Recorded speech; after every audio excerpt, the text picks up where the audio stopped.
Hi, and welcome to the Ontario Pesticide Vendor Certification course. Today we're going to discuss emergency response, pesticide fires, and emergency planning. A spill is defined as a discharge of a pollutant into the natural environment from or out of a structure, vehicle, or other container, and it is abnormal in quality or quantity. If you do have a spill, the Pesticide Act and the Environmental Protection Act require us to report the spills.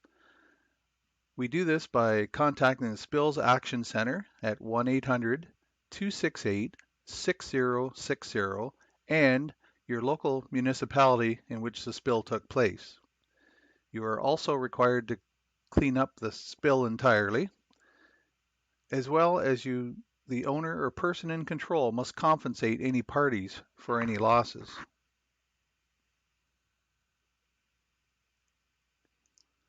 If you do have a minor spill, the cleanup is as follows. First off, wear your personal protective equipment. It's very important that you've done this pre-planning and know what you need to wear for the products that you might have in your warehouse.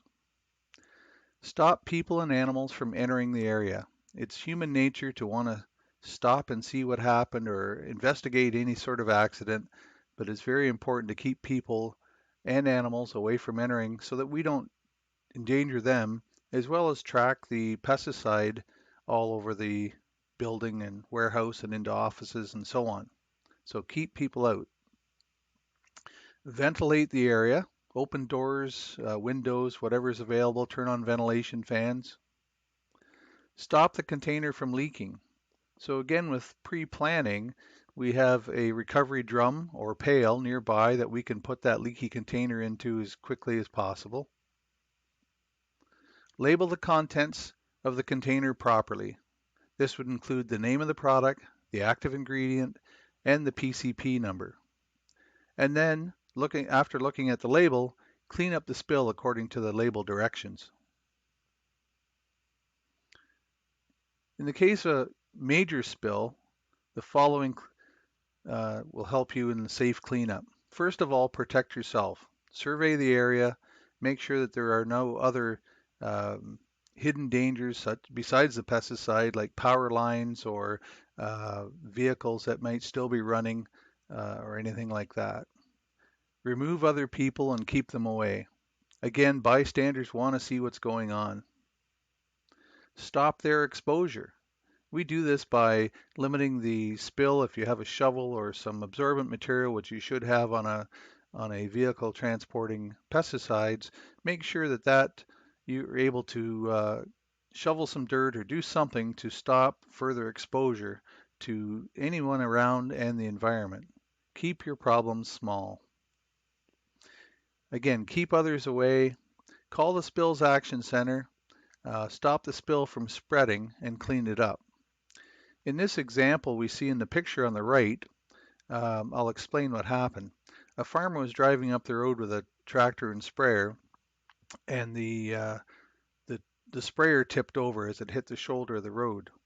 Um, the result was that the sprayer emptied out into the ground, emptying half a tank of pesticide onto the ditch of the road. The farmer did all the right things.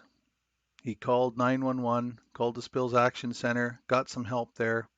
When the ministry arrived, they decided to dig out the material, the contaminated soil, hauled it away. Once it was dug out, they further took soil samples to see if any pesticide had gone below the point in which they removed. After they'd taken the soil samples, they covered the ground, as you see in the picture here, with some plastic tarp and some bales of hay.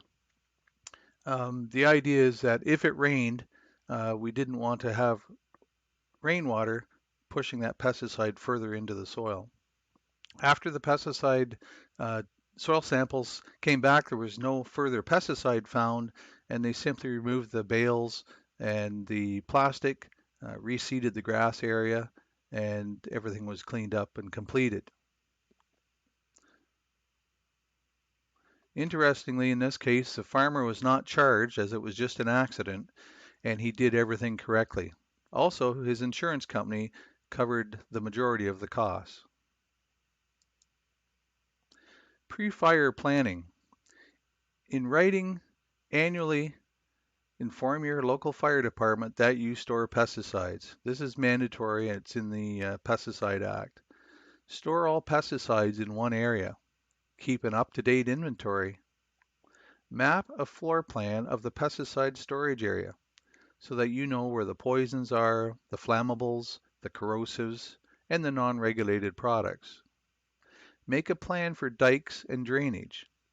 So if you did in fact have a fire, where would that water from the fire department end up going?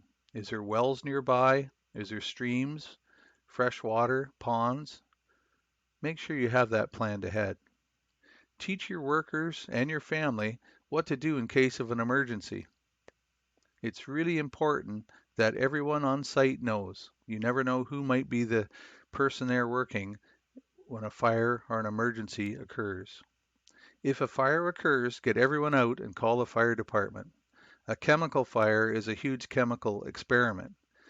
Everyone has a different combination of pesticides, and when they're mixed together in a fire, we don't know what types of gases and fumes will be given off. It's not the time to be a hero.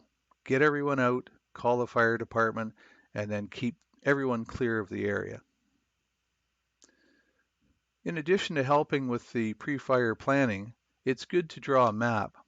This happens to be a farm map, but the same idea can happen in a retail situation. So as we see here in the middle left of the diagram, we have a pesticide storage that's clearly marked. We see that there's fuel tanks nearby, a machinery shed, the well up towards the house, of course, a grain dryer, which is also going to have a source of fuel. And then importantly, behind all this is an irrigation pond and a drainage ditch, which is important to note and have the fire department have that map. The reason is if it's the middle of February and we have snow covered and frozen fields and the ditch and ponds frozen, if a person just drove in there and looked back and they weren't familiar with it, they wouldn't realize necessarily that there was a pond or a ditch. It just looks like it's all covered with snow. So that's important for the fire department to know that. Another way you can do it, of course, is use ag maps or any other digital type of format to show the actual site and come up with your sketches for fire planning. When it comes to pesticide fires, again, we need to have a plan in place. We need to plan on evacuating and isolating the area immediately. Contact the local fire department. Call the Spills Action Center. Call the police for traffic control. Call the medical authorities, have them standing by. Determine the location and extent of the fire as well. Other types of emergencies to consider and talk through, plan on what would happen if. It's a great game to play, what if. So consider these types of emergencies: fires, explosions, a gas or odor release, a spill, and not necessarily a spill in your storage, perhaps a spill that's further away. Those are far harder to deal with. Serious injury or a fatality at the workplace, natural disasters such as lightning, tornadoes, threatening phone calls, or transportation accidents, whether it's on the highway or rail. All things to consider. When we look at an overall emergency response plan, we need to consider the following items.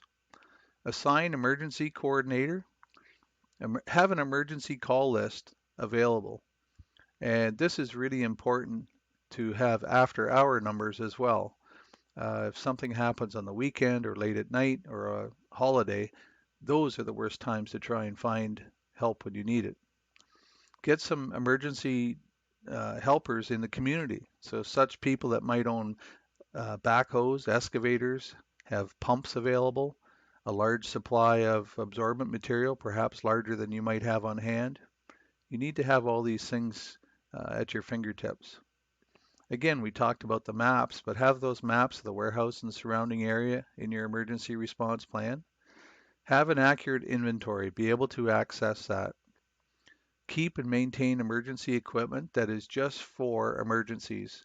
Often the case is somebody needs a broom or a shovel. They know there's one in the emergency cabinet. They're tempted to take that, but it's really important to make sure that those emergency equipment supplies are always stocked and available and in good condition. Outline the exact procedures. Sit down and do a tabletop work through on all those types of emergencies that we just listed. File that plan with employees and local authorities. Make sure it's available off-site as well so that you're able to access that if the only place you have the plan is in your office and the warehouse and office are on fire, pretty tough to get a hold of the plan. So again, think about the worst case scenario in a calm setting where you're able to do some planning, work through some scenarios, and be prepared for that emergency that hopefully will never happen.